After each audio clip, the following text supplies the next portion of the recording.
Kami awali kabar pemilu kada dengan informasi nama putra bungsu Presiden Joko Widodo, Kaisang Pangarep, mulai dilirik sebagai bakal calon gubernur Jakarta oleh Partai Golkar.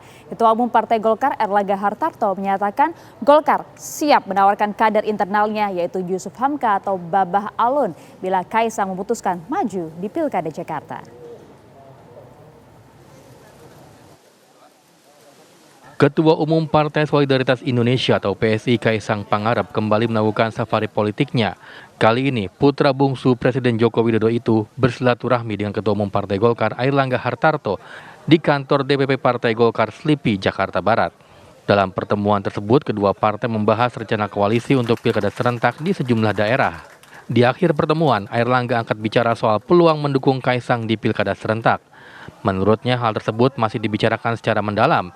Namun jika Kaisang memilih maju di Pilkada Jakarta, maka Golkar akan menyiapkan kader internalnya yaitu Yusuf Hamka atau Babah Alun. Sehingga tantangan utama Jakarta adalah infrastruktur. Nah, untuk mendukung tadi Mas Ketum, Mas Kaisang, seandainya beliau memilih Jakarta, saya siapkan kader Partai Golkar yang sudah memalang melintang di infrastruktur, yaitu Babah Alun. Mana Babah Alun? Jadi itu pembahasan kita banyak punya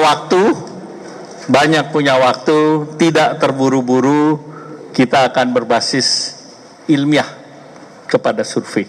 Dan tentu kita juga harus bicara dengan Koalisi Indonesia Maju. Erlangga menjelaskan Jakarta memiliki tantangan besar di bidang infrastruktur.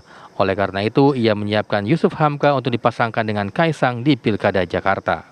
Sementara itu, menanggapi wacana menduetkan dirinya dengan Yusuf Hamka di Pilkada Jakarta, Ketua Umum PSI Kaisang Pangarep mengatakan Partai Golkar sudah memiliki jagoannya sendiri di Jakarta. Namun menurutnya perkembangan politik di Jakarta sangat dinamis dan segalanya masih bisa terjadi menjelang pendaftaran di KPU Agustus mendatang.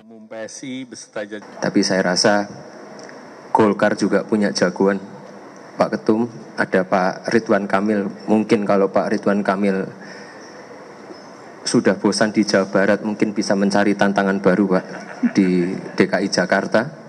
Tapi balik lagi, ini kan politik sangat dinamis, khususnya di Jakarta. Jadi kita tunggu aja sampai nanti akhir pendaftaran di 29 Agustus. Selain membahas soal koalisi, pertemuan antara Golkar dan PSI juga membahas kerjasama antara kedua partai di berbagai bidang. Dari Jakarta, tim TV One mengabarkan.